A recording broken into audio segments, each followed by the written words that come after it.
Thanks for joining. This Prezi is designed to help you manage group projects. For this presentation, we will explore the benefits and challenges, planning strategies, and online tools available for managing group projects. Chances are you will participate in a group project at some point in your university career. Properly structured group projects can develop skills that are relevant to both group and individual work and includes challenging assumptions, breaking complex tasks into steps, and refining understanding through discussion and explanation. Specifically, group projects provide students with the ability to delegate roles, share diverse perspectives, and increase productivity. Interpersonal skills that you develop in group projects will be useful throughout your university career and are highly valued by potential employers. Despite the rewards of group work, this type of project has its own set of challenges. Many fall under the spectrum of over-collaboration and under-collaboration. You might have experienced over-collaboration when your group met regularly, but unproductive meetings and discussions left group members scrambling to complete the project dangerously close to the due date. Under-collaboration results when group members do not meet often enough, which creates rifts in communication and difficulties in completing the project in a timely manner. Fortunately, there are strategies you can incorporate in your next group project to eliminate some problems associated with over and under collaboration. Before you begin a group project, you should go into it with a positive attitude. Be prepared to compromise and work with your group members to figure out reasonable solutions. Some instructors allow students to pick their group members for a project. In such cases, it's tempting to pick your friends. Sometimes this is a good idea if you know your friends' work ethics. However, there are benefits to working with people you do not know because they can offer a wider range of perspectives and skills. If you can, try to find classmates who have learning goals and values similar to yours. During your first meeting, introduce yourself and include information on your learning experiences. After the introductions, members should create a group contract. Write down the goals and objectives of the group, where your group will regularly meet, contact information for each group member, specific consequences if group members do not contribute or show up, and conflict resolution strategies just in case conflict arises. To simplify meeting times, visit www.doodle.com or www.needtomeet.com to share your schedule of availability and coordinate with your group members. Select a group mediator whose responsibilities are to ensure the group stays on track and encourage participation within the group. The role of the mediator is not to take on additional work, but rather to facilitate the tasks so they are being done fairly and equally. The group should also select a timekeeper who schedules breaks for the meetings and redirects the group's attention if it wanders. A recorder can be nominated to write down all ideas and progress made during the meetings. The recorder can then share the ideas with missing group members. Ideas should be written down on the board or a large piece of paper so everyone can see them, and so they do not get forgotten or lost. Decide as a group whether the roles of mediator, timekeeper, and recorder will be permanent or rotating.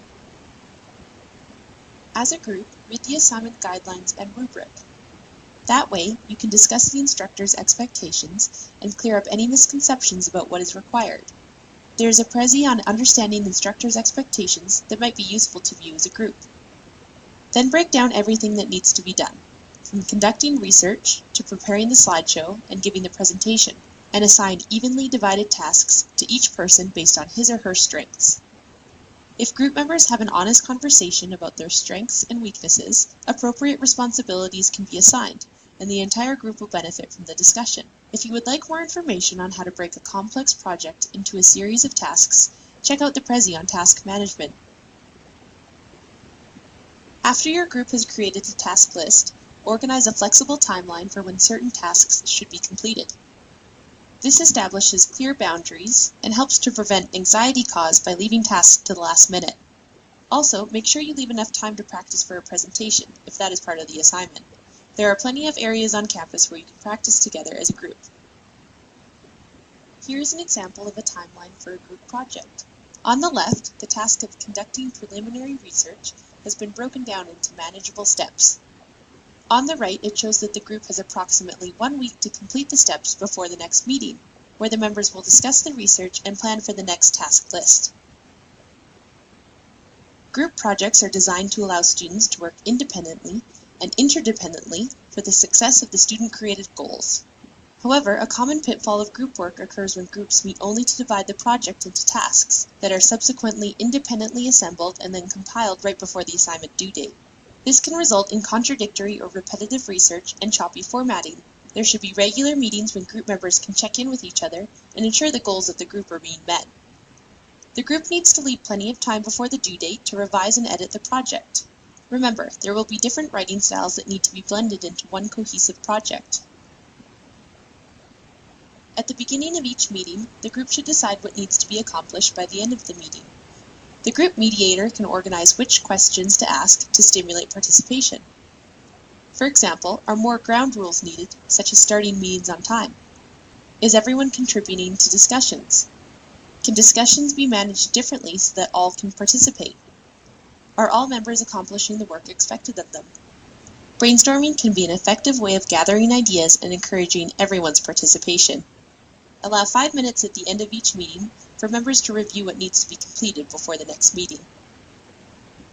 Groups work best if everyone is included and has a chance to contribute ideas. If individuals perceive their contributions to be undervalued or unnoticed, the motivation to give a full engagement is diminished. Difficulty should be handled directly with the person or people involved. The group identifies all disagreements, hears everyone's views, and tries to come up with an agreement that makes sense to everyone. Social loafing is a tendency for some group members to do less than their potential, and can become an issue in group projects. If this issue cannot be resolved in a group meeting, it may be time to discuss the problem with the instructor. Here are some online tools that can help you manage group projects.